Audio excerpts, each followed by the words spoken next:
الله صلى الله عليه وسلم على رسول الله آكل الربا وموكله وكاتبه وشاهبيه وقولهم سواء قال النبي صلى الله عليه وسلم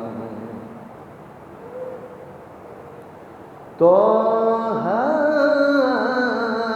ما أنزلنا عليك القرآن لتشقى إلا تذكرة لمن يخشى تنزيلا ممن خلق الأرض والسماوات العلى الرحمن على العرش استوى স্রষ্টা সে মহান রবের গুণগান সবাই বলি সুবহানাল্লাহ আলহামদুলিল্লাহ লা ইলাহা ইল্লাল্লাহ সুবহানাল্লাহ আলহামদুলিল্লাহ লা ইলাহা ইল্লাল্লাহ সুবহানাল্লাহ আলহামদুলিল্লাহ লা ইলাহা ইল্লাল্লাহ। সেই স্রষ্টার তারিফ সমগ্র সৃষ্টি প্রতি ক্ষণে ক্ষণে প্রতি মুহূর্তে মুহূর্তে যার প্রশংসা করে চলেছে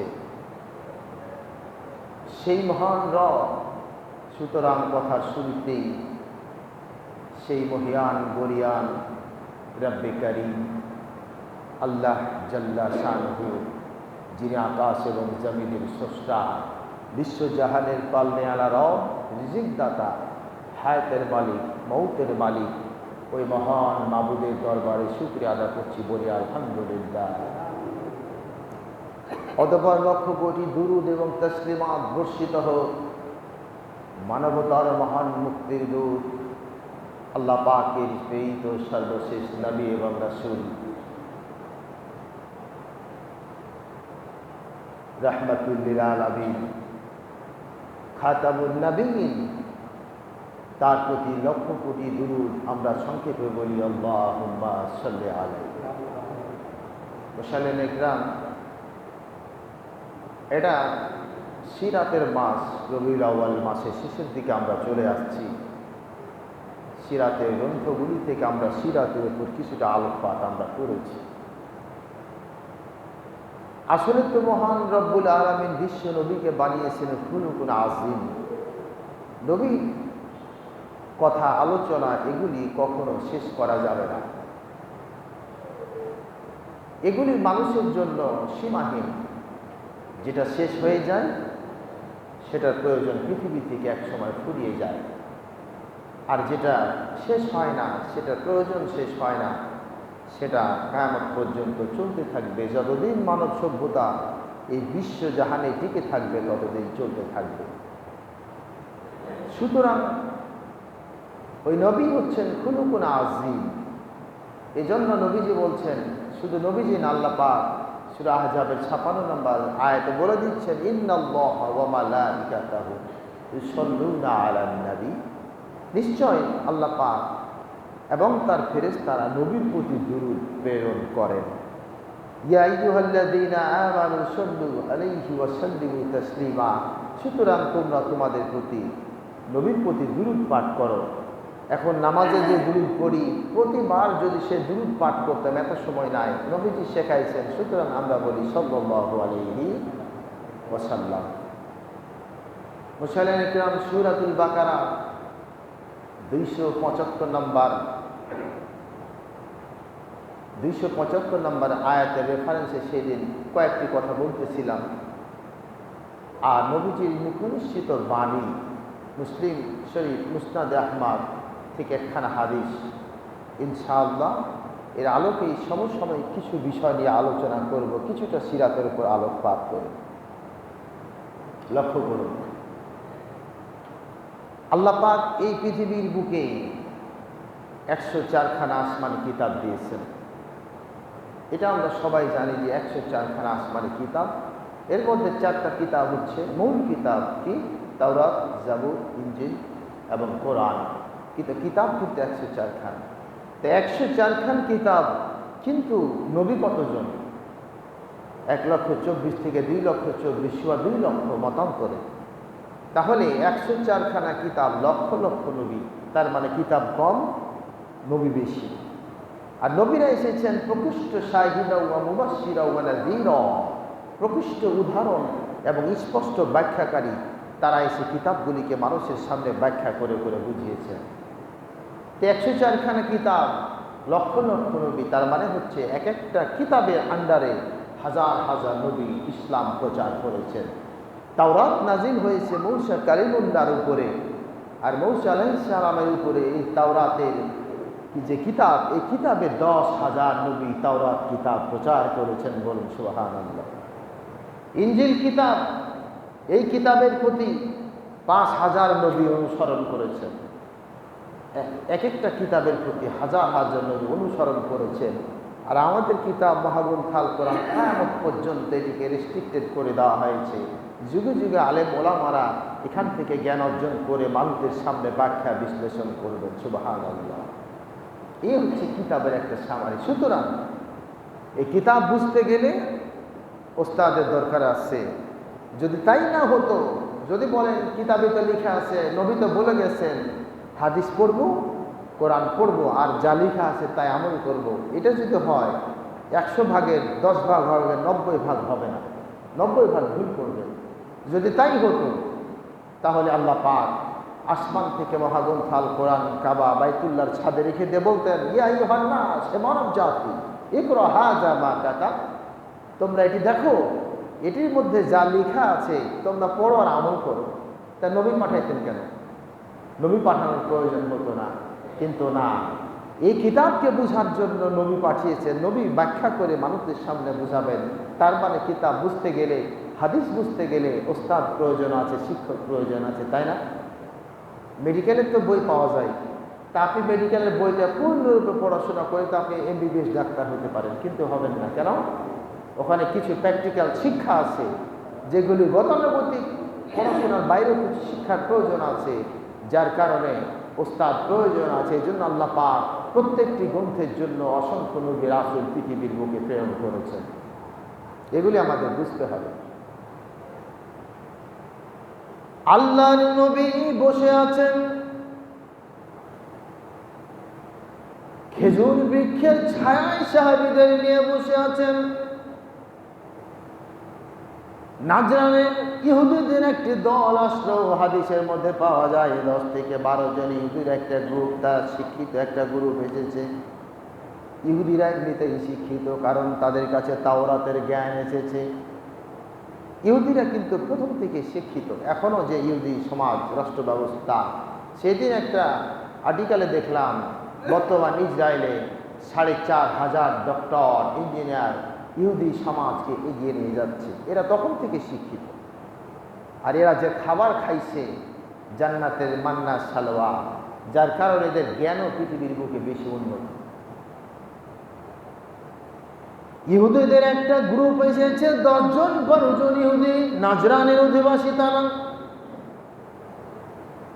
এসে বলল, ইয়া মুহাম্মদ সাল্লাল্লাহু আলাইহি ওয়াসাল্লাম, আপনি তো নিজেকে নবুয়তের দাবি করেন, নবু দাবি করেন, আপনি কি বলতে পারেন আপনার কাছে কোনো মুজিজা আছে নাকি? তার কারণ যিনি আল্লাহর পয়গম্বর, ওনার কাছে মুজিজা থাকে। নবীজি বলেন, ও ইহুদি সন্তান, খেজুর বৃক্ষের নিচে বসে আছো, আমি নবী, আমি যে প্রকাশ্য নবী, মুজিজা চাও, বলো তোমরা কি মুজিজা দেখতে চাও? আমি কি দেখাবো সেটা নয়, তোমরা কি দেখতে চাও বলো। নাজরানের ইহুদি দলেরা বলল, ইয়া রাসূলুল্লাহ, এই যে খেজুর বৃক্ষের ছায়ায় বসে আছি, খেজুর গাছের বিনতের থোকায় থোকায় খেজুরগুলি লটকানো আছে, খেজুরগুলি থরে থরে লটকে আছে। ওগো নবী, আপনি যদি নবুয়তের দাবি করেন, মুজিজা যদি থাকে, আপনি কি বলতে পারেন এই খেজুরগুলি প্রত্যেকটা খেজুর আপনার রিসালাতের সাক্ষ্য দেবে? নবীজি বললেন, যদি তাই হয় ঈমান আনবে নাকি? তারা বলল, ইয়া রাসূলুল্লাহ, যদি তাই হয় আমরা ঈমান আনবো। এবার আল্লাহর নবী খেজুরের দিকে ইশারা করলেন, আর সাহাবীরা বসে আছে, কাফেরদের 10-12 জন ইহুদি বসে আছে, গাছের বিনতের খেজুরের দিকে ইশারা করলেন আর বললেন, রিসালাতের সাক্ষ্য দিয়া দাও। একটু পরেই খেজুরগুলি তার বিনতের ঠোকা থেকে একটা একটা করে খেজুর ছুটে যায়, পচে যায়, আর ইহুদিদের চতুর্দিকে বেষ্টন করে ঘুরে আর কালেমার সাক্ষ্য দেয়, লা ইলাহা ইল্লাল্লাহু মুহাম্মাদুর রাসূলুল্লাহ। বিন্ত থেকে এক একটা খেজুর খসে আসে, আর সাহাবীর ইহুদিদের চতুর্দিকে ঘুরে আর কালেমার সাক্ষ্য দেয়। আবার বিনতে গিয়ে খেজুর বসে যায়, এমনি করে গাছের এই সবগুলি খেজুর একটা একটা করে ছুটে আসে, আর ইহুদিদের চারিদিকে ঘুরে আর কালেমার সাক্ষ্য দেয়, রিসালাতের সাক্ষ্য দেয়া দিল।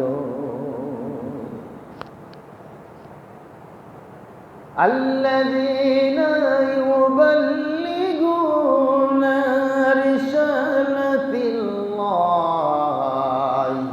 ওয়া ইয়াখশাউনাহু ওয়া লা ইয়াখশাউনা আহাদান ইল্লাল্লাহ ওয়া কাফা বিল্লাহি হাসিবা।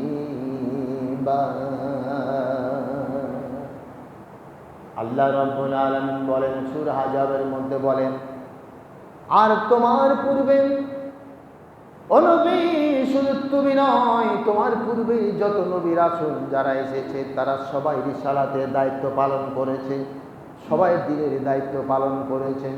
আর দ্বীনের দায়িত্ব পালন করতে গিয়ে তারা দুনিয়ার কাউরে ভয় পায় নাই, আল্লাহ ছাড়া অন্য কারো ভয় পায় নাই। আল্লাহ রাব্বুল আলামিন হিসাব গ্রহণের ক্ষেত্রে বড়ই কঠোর।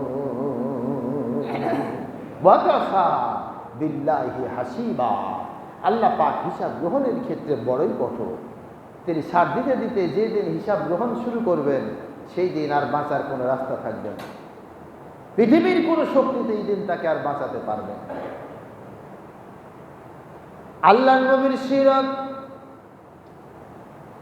নবীজি যখন বিদায় হজ্জের ভাষণ শেষ করলেন, মক্কা যখন বিজয় হয়েছেন, কাবা ঘর থেকে নবীজি মূর্তিগুলি ভেঙে ফেললেন।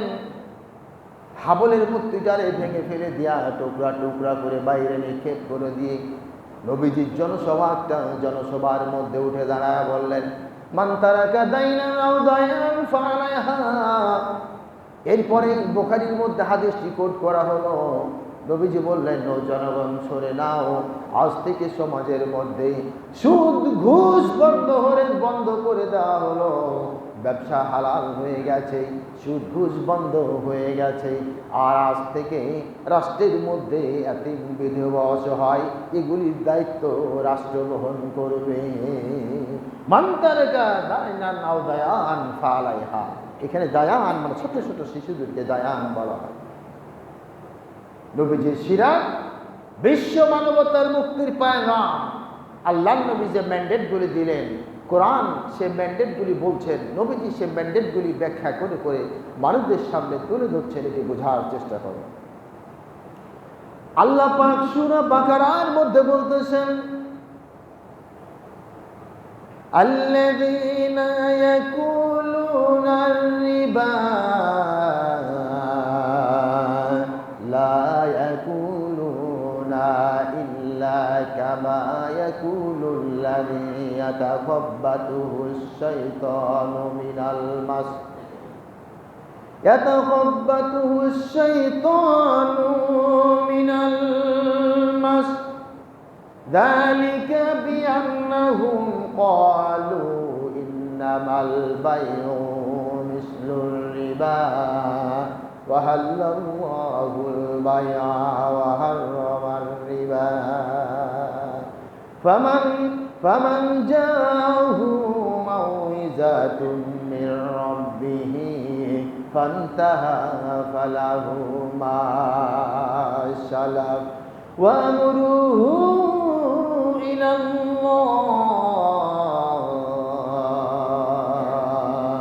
ওয়া আমরুহু ইলাল্লাহ। আল্লাহ রাব্বুল আলামিন সূরা বাকারার মধ্যে বলছেন, নবীজির সেই ম্যান্ডেটের কথা তুলে ধরলেন। আর সমাজের মধ্যে আল্লাযীনা ইয়াকুলুনার রিবা,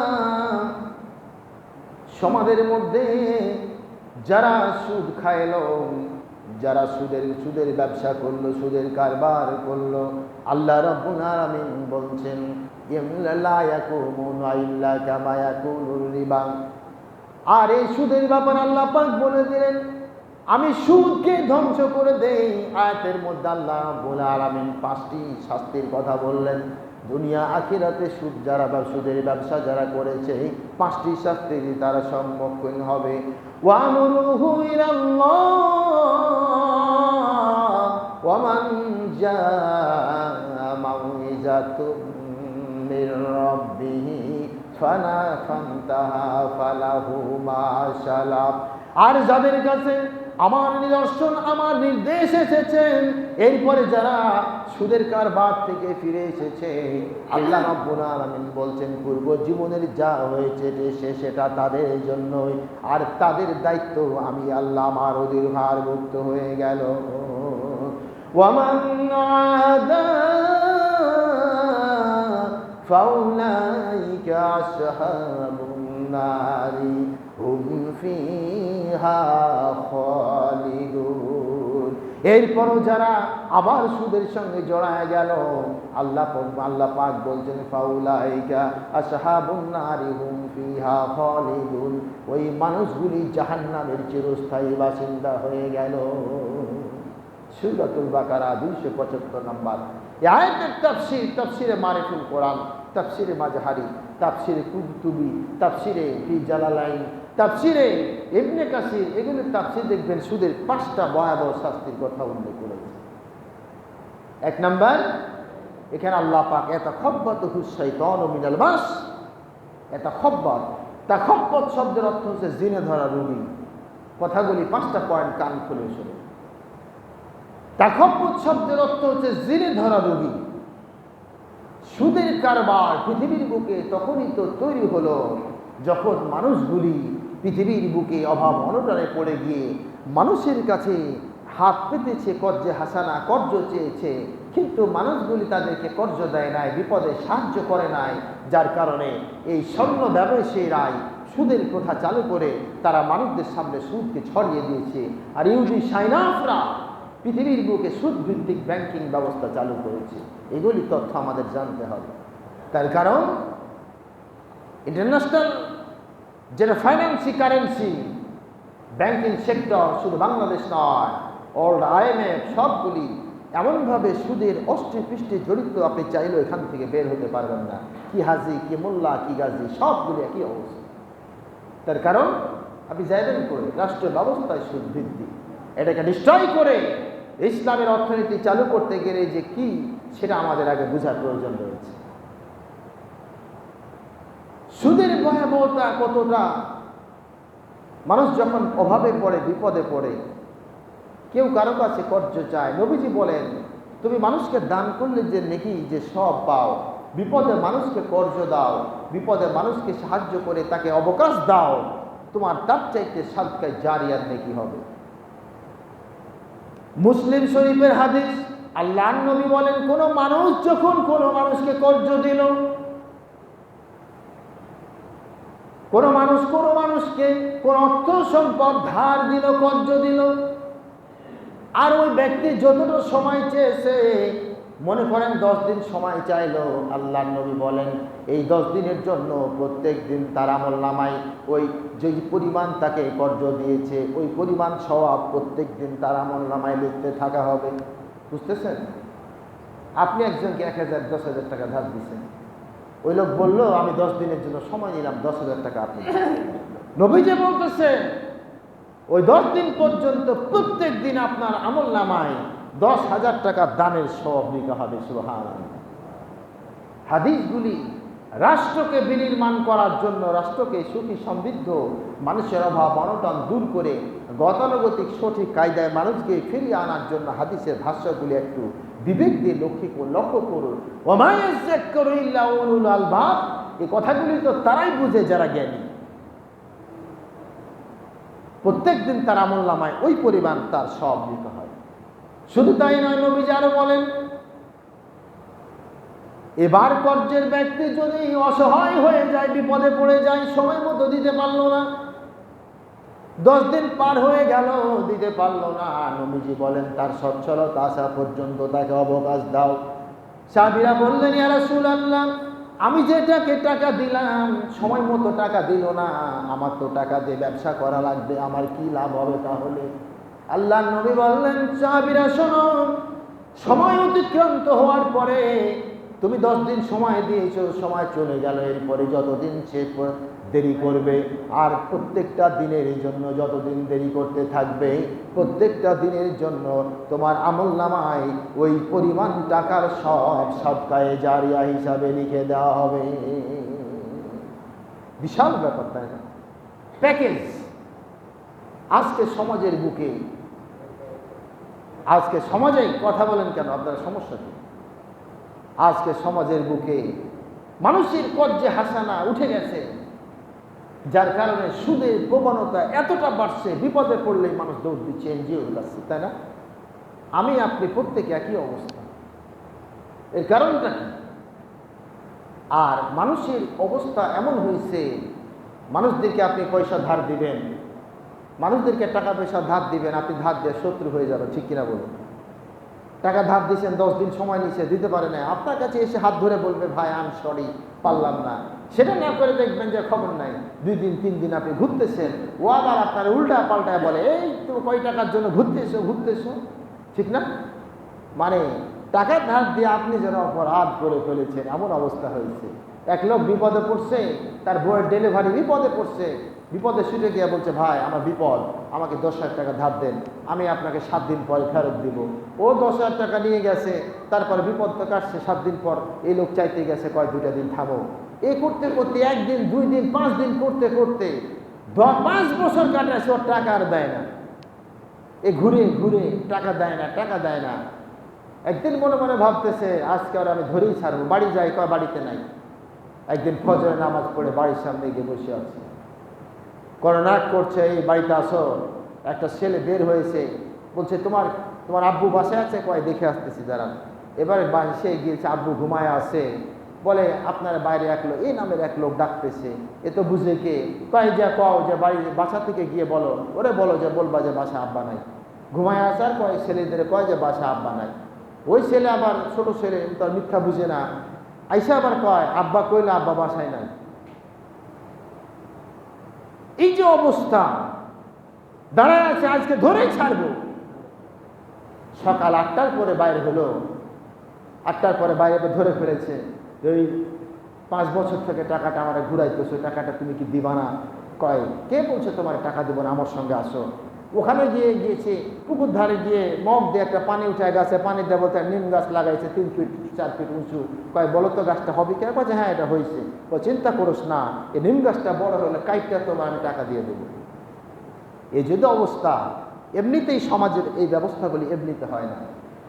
মুসনাদ আহমদের হাদিস, আল্লাহর নবী বলেন, মানুষেরা শোনো, সমাজের মধ্যে ওই মানুষ সবচাইতে বেশি নিকৃষ্ট, তার চাইতে আর নিকৃষ্ট মানুষ কে হতে পারে? যার বাড়িতে প্রতিদিন তার পাওনাদারেরা ঘুরে। সুতরাং আল্লাহ রাব্বুল আলামিন বলছেন, লা ইয়াকুলুনা ইল্লা কামা ইয়াকুলুল্লাযীনা ইয়াতাখাব্বাতুহু শাইতানু মিনাল মাস। আল্লাহ রাব্বুল আলামিন এখানে 1 নম্বরের শব্দ ব্যবহার করেছেন, তাখাব্বাত মানে জিনে ধরা রোগী। আল্লাহ জিনে ধরা রোগী মানে হলো, যখন কোন জিনে ধরা রোগী মানুষকে যখন জিনে ধরে, আল্লাহ পাক বলতেছেন জিনে ধরা রোগী, তার মানে মানুষকে জিনে ধরে, তাই না? ওই যে কবিরা যারা দিন তাড়ায়, আসলে জিনেরা ধরে, অ্যাটাক করে।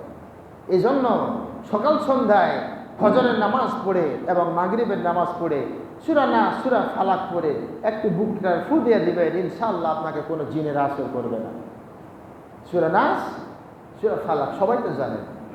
নামাজের পরে বসে বসে এটা তেলাওয়াত করবেন, আর এরপরে আয়াতুল কুরসি তেলাওয়াত করে বুকে শরীরে ফু দিয়ে দিবেন, ইনশাআল্লাহ আপনাকে জিনে আসর করতে পারবে না।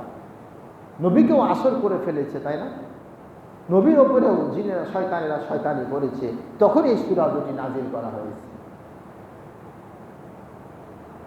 জিনে ধরা রোগী দেখবেন, যখন ধরে জিনে ধরা রোগী, যারা সুদের কারবার করতেছি তওবা করে ফিরে না আসতেছি, দেখেন কিভাবে স্টেপগুলি আল্লাহ বলতেছেন। এক নম্বরে তাকাব্বুর, এদেরকে জিনে ধরা রোগী বলছেন আল্লাহ। জিনে যখন ধরে এদেরকে মুচড়া মাচড়া উল্টা পাল্টা ছেঁচড়া দুর্বল বানায় জিন যখন চলে যায়, এই লোকটি তখন জ্ঞান ফিরে কয় আমি কই আছি, শরীর ব্যথা করতেছে মানে এই যে জিনে ধরা রোগী, আল্লাহ পাক এই কথা বলতেছেন। সুদের কারবার যারা করতেছো, এক নাম্বার হচ্ছে তুমি জিনে ধরা রোগীর মতো কিয়ামতের দিন উঠানো হবে। কি আল্লাহ পাক বলতেছেন, লা ইয়াকুমুনা ইল্লা কামা ইয়াকুমুল্লাযী ইয়াতাখাব্বাতুহু শাইতানু মিনাল মাস। কবর থেকে এদেরকে যখন হাসরের মাঠে উঠানো হবে, এই মানুষগুলিকে আল্লাহ পাক জিনে ধরা রোগীর মতো করে দমড়ানো মুচড়ানো পাগলের মতো জিনে ধরা রোগীর মতো করে এদেরকে হাসরের মাঠে নিয়ে যাবেন। আর এরা যখন যাইতে থাকবে হাসরের মাঠে লক্ষ লক্ষ কোটি কোটি মানুষ তাকাবে আর বলবে, ওই যে দেখ দেখ জিনে ধরা রোগী আইতেছে। তার মানে হলো ওই যে দেখ সুদখোর আর ঘুষখোর আইতেছে। তার মানে লক্ষ লক্ষ কোটি কোটি মানুষের সামনে আল্লাহ পাক এদেরকে লাঞ্ছিত করে দিবে। কত বড় সমস্যা। দুই নম্বর আল্লাহ পাক মাহাক শব্দ ব্যবহার করেছেন, মিম হা কফ। মাহাক শব্দের অর্থ নিঃশেষ করে দেয়া। আরবি ডিকশনারি খুলে দেখবেন, মাহাক শব্দের অর্থ নিঃশেষ হয়ে যাওয়া, ধ্বংস হয়ে যাওয়া, বিনাশ সাধন হয়ে যাওয়া, হারিয়ে যাওয়া। আল্লাহ পাক বলছেন ইয়ামহাকুল্লাহু রিবা ওয়া ইউরবিস সাদাকা। আল্লাহ রাব্বুল আলামিন সুদকে ধ্বংস করে দেন, সুদের কারবারকে ধ্বংস করে দিয়ে নিঃশেষ করে দেন, আর দানগুলিকে আল্লাহ রাব্বুল আলামিন বা হালাল ব্যবসা এবং দানগুলিকে আল্লাহ বরকতে মণ্ডিত করে দেন। বাহাক শব্দ ব্যবহার করেছেন। এই আয়াতের ব্যাখ্যা দেখুন, লক্ষ্য করুন যে আল্লাহ পাক বলছেন ওয়া ইউরবিস সাদাকা ইয়ামহাকুল্লাহু রিবা, আমি সুদকে ধ্বংস করে দিব। সুদের সঙ্গে আমরা যারা জড়িত, ডে অর টুমোরো আপনাকে ধ্বংস হতেই হবে, আপনাকে লাঞ্ছিত হতেই হবে। যদি না হন কোরআন মিথ্যা হয়ে যাবে। আজ ভালো আছেন, 5 বছর 10 বছর ওয়েট করেন, দেখুন কি অবস্থা। পৃথিবীর বুকে বড় বড় কোম্পানি পর্যন্ত দেউলিয়া হয়ে যায়। ইংল্যান্ডের ফোর্ড মোটরস দেউলিয়া হয়ে গেছে, জাপানের ইয়াসুকু কোম্পানি দেউলিয়া হয়ে গেল। লক্ষ লক্ষ কোটি টাকার বিজনেস, দেউলিয়া হয়তো সময় লাগে না, এটা হবে। আর সুদের ভয়াবহ শাস্তির মধ্যে দুনিয়ার আরেকটা শাস্তি হচ্ছে, সুদখোর যারা, সুদের কারবার যারা করতেছো, জটিল অসুখ তোমার তৈরি হবে। জটিল অসুখ তৈরি হয়ে তোমার চিকিৎসা হবে না, কুচিকিৎসায় মারা যাবা। বাংলাদেশে চাঁপাইনবাবগঞ্জ বলবে তোমার এখানে ট্রিটমেন্ট হবে না, রেফার করবে রাজশাহী যাও। রাজশাহী গিয়ে ওরা রেফার করবে ঢাকা যাও। ঢাকায় গিয়ে রেফার করে বলবে এখানে হবে না, ইন্ডিয়া যাও। ইন্ডিয়া থেকে রেফার করে বলবে সিঙ্গাপুর যাও। ওখান থেকে রেফার করে বলবে ট্রিটমেন্ট হবে না, ব্যাক টু বাংলাদেশ। বাংলাদেশ আইসা বলবে তোমার রেফার করবে, তোমার দুনিয়ায় জায়গা নাই, রেফার করবে কবরে। কবরে যখন ঢুকবে ওখান থেকে রেফার করে বলবে কবরে জায়গা নাই, তোমার শেষ ঠিকানা জাহান্নাম। নাউজুবিল্লাহ বলবেন না? এগুলি হচ্ছে ভয়াবহতা। এগুলি আমার কথা না, এগুলি হাদিসের কথা, এগুলি কোরআনের বর্ণনা, হাদিসের ব্যাখ্যা বিশ্লেষণ। ইয়ামহাকুল্লাহুর রিবা, সুদকে ধ্বংস করতে এসে কিন্তু সুদকে খাইল আর কে দিল? আল্লাহর নবী হাদিসের মধ্যে ঢুকলাম, নবী যে বলছেন লানাহুর রিবা, লানা রাসূলুল্লাহ সাল্লাল্লাহু আলাইহি ওয়াসাল্লাম আকিলা রিবা ওয়া মুকিলাহু ওয়া কাতিবাহু ওয়া শাহিবাইহি ওয়া ক্বালাহুম সাওয়া। ক্বালান নবী সাল্লাল্লাহু আলাইহি ওয়াসাল্লাম, সাহাবীরা বললেন রাসূলুল্লাহ ও তো সুদের কারবার করতে এসে সুদ খায়, আমি তো সুদ খাই না। আমি টাকা নিয়েছি, আমি সুদ দিচ্ছি। আরেকজন বলল আমি তো সুদ খাই না, সুদে এবং সুদের টাকাও দেই না, আমি শুধু সাক্ষী রয়েছি। আরেকজন বলল ইয়া রাসূলুল্লাহ আমি তো সুদের সাক্ষীও নয়, আমি শুধু লিখে দিয়েছি। আল্লাহর নবী বললেন আকিলার রিবা ওয়া মুকিলাহু ওয়া কাতিবাহি ওয়া শাহিবাহি। আল্লাহর নবী বললেন আকিলার রিবা, যে ব্যক্তি সুদ গ্রহীতা, ওয়া মুকিলাহু এবং যে সুদদাতা অর্থাৎ যে সুদ খাইলো এবং সুদ দিল, আর ওয়া কাতিবাহি আর যে সুদের লেখক কম্পোজ করে দিল, স্টাম্পে লিখে দিল, ওয়া শাহিবাহি আর যে ব্যক্তি সুদের সাক্ষী হলো, ওয়া ক্বালাহুম সাওয়া। আল্লাহর নবী বলছে চারজনেই সমান গুনার ভাগীদারি। বুঝতেছেন? ভাবতেছেন আমি তো সুদের কারবার করি না, আপনি নিয়েছেন এবং সুদ দিচ্ছেন, আপনিও সমান পাপের ভাগীদারি। আপনি বলতেছেন আমি খাচ্ছি না, নিচ্ছি না, আমি তো লিখে দিয়েছি শুধু, আপনিও সুদের, তার মানে আপনি ওখানে চাকরি করতেছেন, সুদের প্রতিষ্ঠানে চাকরি করতেছেন, লিখতেছেন, কম্পিউটার কম্পোজ করতেছেন, আপনিও সমান ভাগীদারি। আপনি বলবেন আমি তো এগুলি থেকে মুক্ত, জাস্ট সাক্ষী হয়েছেন, আপনিও সমান ভাগীদারি। কেন? এর কারণটা কি? এর কারণ হচ্ছে এটিকে বন্ধ করে দেওয়ার জন্য উপর থেকে নিচ পর্যন্ত শেকড়টাকে উপড়ে ফেলা হয়েছে। গাছ কেটেছেন, কলার গাছ কাটলেন, একটা গাছ, যে কোনো একটা গাছ কেটে ফেললেন, শেকড় থাকলো, আবার শেকড় থেকে ফুনকে বের হবে কিনা বলে, আবার নতুন ডালপালা গজাবে। এই জন্য ইসলাম এটিকে সমানে বন্ধ করে দেওয়ার জন্য এর শেকড় পর্যন্ত উপড়ে ফেলে দেওয়া হয়েছে। 4 শ্রেণীর লোক মনে রাখবেন, আকিলা দিবা ও মুকিলাহু ওয়া কাতিবাহি ওয়া শাহিবাহি। এই যারা সুদ খাইলো আর যে সুদ দিল আর যে সুদের লেখক আর যে সুদের সাক্ষী, সমানে 4 জনে পাপের ভাগীদারি। সুবহানাল্লাহ, কত বড় অপরাধ! বুখারী শরীফের হাদিস, আল্লাহর নবী বলেন এই সুদের সঙ্গে যারা জড়িত, সুদের কতগুলি পাপ। আলেমেরা বলেন, আপনারা শুনেন, সুদের 70টি গুনাহ রয়েছে, কোন হাদিসে আছে 72টি গুনাহ রয়েছে। এতগুলি গুনার মধ্যে সবচাইতে ছোট গুনাহ আপন মায়ের সঙ্গে জিনা করা, নাউজুবিল্লাহ। তার মানে যে ব্যক্তি সুদের কারবার করে, সুদ খায়, এর সবচেয়ে বড় বিপদ হচ্ছে সবগুলি গুনাহ করে ফেলে। মায়ের সঙ্গে জিনা করা যদি সবচাইতে ছোট পাপটা হয়, তো সবচাইতে বড় পাপটা কি হবে বলুন তো? সুবহানাল্লাহ। এগুলির ব্যাখ্যা বিশ্লেষণ আজকে উঠে, আল্লাহ কোথায় আছে, আল্লাহ ক্ষমা করে দাও, তওবা করছি, ফিরে আসো। তার কারণ যদি ফিরে আসো কি হবে? তওবা ইস্তিগফার করে যখন ফিরে আসবে,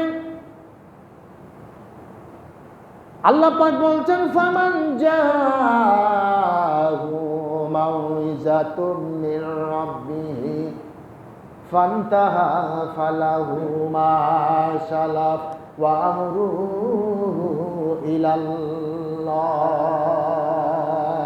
আল্লাহ রাব্বুল আলামিন বলছেন, যাদের কাছে আমার ভয়ের বাণী প্রচার করা হলো, এরপরে সুদের থেকে তওবা করে ফিরে আসলো, সুদের কারবার তারা বন্ধ করে দিল, আল্লাহ রাব্বুল আলামিন বলছেন, ও নবী, ওরা আমার দায়িত্বের উপরে চলে আসলো, ওদের অবস্থা আমার দায়িত্বে।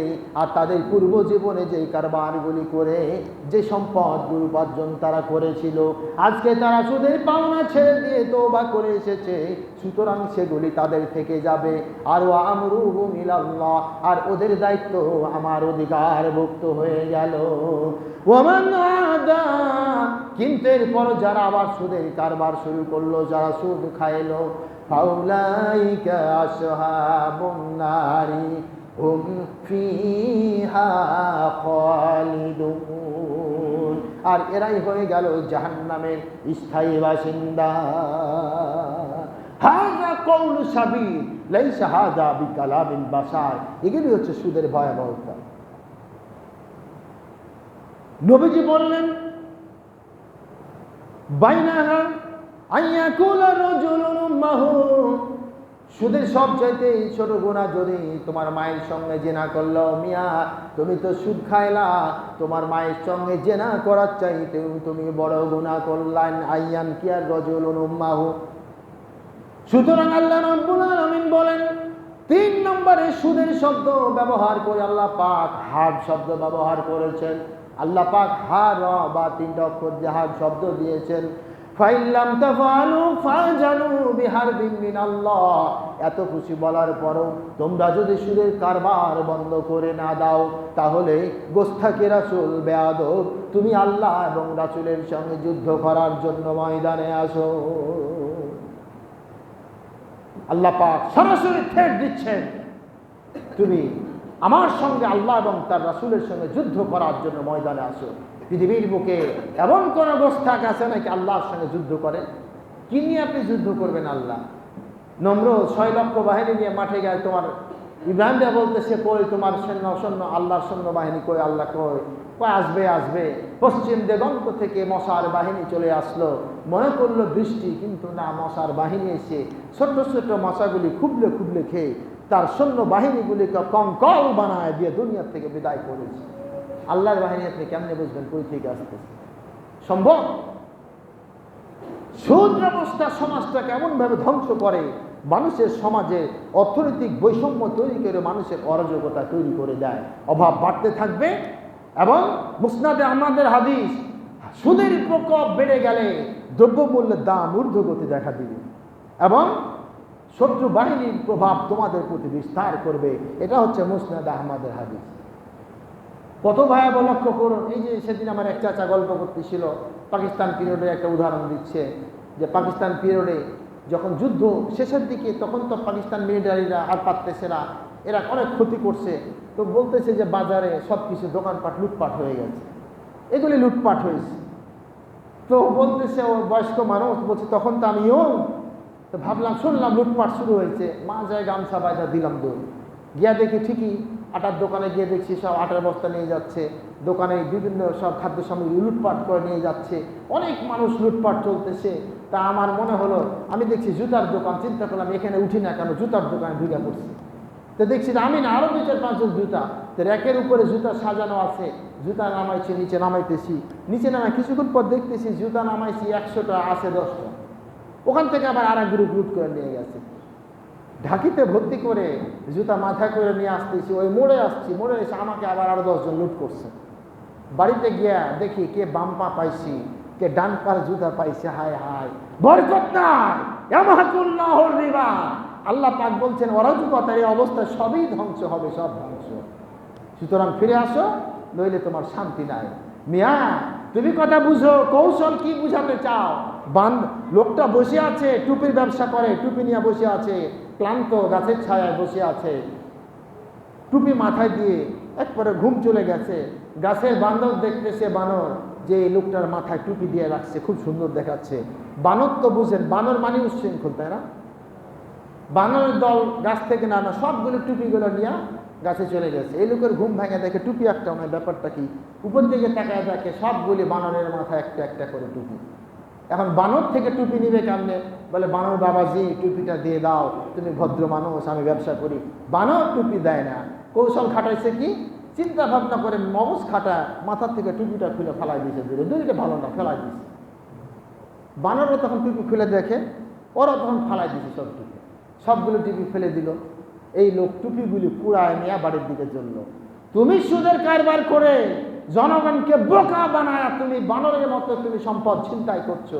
দুঃখজনক অধ্যায়, খারাপ লাগে, এগুলি বলতেও খারাপ লাগে। আল্লাহ তোমাকে হেফাজত করুক, আমাকেও করুক। এখান থেকে দ্রুত ফিরে আসো, নইলে সমস্যায় পড়বা। তার কারণ অতি সত্বর তুমি জটিল রোগে ভুগবা, অসুখে ভুগবা। আমি বললাম আজকে এই খুতবা মঞ্চ আপনার এটা মিলাই দিয়েন, এই সুদের কারবার যারা করে এরা জটিল অসুখে রোগে সুখে দেখবেন দুনিয়া থেকে বিদায় হয়েছে। এটা আল্লাহর নিয়ামত। আল্লাহ রাব্বুল আলামিন ঠেট দিচ্ছেন সূরা ইয়াসিনের মধ্যে 2টি ঠেট দিয়েছেন, আর সূরা আর রহমানের মধ্যে আল্লাহ পাক একটি ঠেট দিয়েছেন, আর সূরা বাকারার মধ্যে আল্লাহ পাক জাহান্নামের গ্যারান্টি দিয়েছেন। 5টা পয়েন্টের 3টি পয়েন্ট বলছি। আল্লাহ পাক বলতেছেন, যদি তোমরা আমার কথা মান্য না করো, আমার কথা যদি তোমরা মান্য করে ফিরে না আসো, তোমরা কঠিন পরীক্ষার জন্য প্রস্তুত হয়ে যাও। আল্লাহ রাব্বুল আলামিন বলছেন, নবী আপনি তাদেরকে বলুন, সূরা ইয়াসিন 56-57 নম্বর আয়াত আল্লাহ পাক বলতেছেন, তাদেরকে বলে দাও দুনিয়ার বুকে যখন তোমরা পথ চলবে, আমি আল্লাহ যদি আমি আল্লাহ রাব্বুল আলামিন যদি তাদের দৃষ্টি শক্তিগুলো ছিনায় নেই, তাদেরকে বলো আমি আল্লাহ তাদের দৃষ্টি যদি হরণ করে তাদেরকে অন্ধ বানায় দেন, তাহলে দুনিয়ার বুকে পথ চলতে গিয়ে তারা কেমনে পথগুলো দেখতে পাবে। ওয়ালাউ নাশাউ লাতামাসনা আলা আয়ুনিহিম ফাস্তাবাকুস সিরাতা ফাআন্না ইবসিরুন। আল্লাহ পাক জানায় দিচ্ছেন, তোমরা যদি আমার কথা মান্য না করো, আমি অচিরেই অন্ধ বানাই যদি তোমাদেরকে দেই, তাহলে তোমরা পথ কেমনে চলবে, কেমনে পথ চলবে, পথ দেখতে পাবে না, অন্ধ হয়ে যাবে। 2 নম্বর থেকে বলতেছেন, ওয়ালাউ নাশাউ লামাসাকনাহুম আলা মাকানাতিহিম ফামাস্তাতাউ মুজিয়াও ওয়ালা ইয়ারজিউন। আল্লাহ পাক বলছেন, ওদেরকে বলো আমি আল্লাহ রাব্বুল আলামিন যদি ওদের চলার পথটারে, আমি ওদের চলার গতিটারে যদি স্থির বানায় দিতাম, ওদেরকে যদি আপন আপন স্থানে স্থির বানায় দিতাম, তাহলে একবার চিন্তা করে দেখো, ওরা জমিনের বুকে কোথাও যেতে পারতো না, নিজের জায়গায় দাঁড়িয়ে যেত। মানুষ হাঁটতেছো, এক পা সামনে এক পা পিছনে, 3 ফিট ক্রস করে, এই যে বিয়ারিং সিস্টেমে মানুষ চলতেছে, আল্লাহ বলছেন আমি যদি এটিকে স্থির বানায় দিই, কে আছে তোমাকে সামনে পিছনে আগাতে পারে? আল্লাহ পাক আমাদেরকে এগুলো বুঝার তৌফিক দান করুন। প্রিয় ভাইরা, সময় শেষ, কথার প্রসঙ্গে কথা আসতেই থাকবে, কথা শেষ হবে না। আল্লাহ আমাদের বুঝার তৌফিক দান করুন। এর সমস্যা, এর সমাধান আছে, সমাধান কোরআন দিয়েছে। ইনশাআল্লাহ আবার আগামী জুমা এগুলো নিয়ে আলোচনা করব যে কিভাবে এখান থেকে আমরা বের হতে পারবো। আল্লাহ আমাদের কবুল করুন। ওয়া আখির দাওয়ানা আনিল হামদুলিল্লাহি রাব্বিল আলামিন। ইন্নাল্লাহ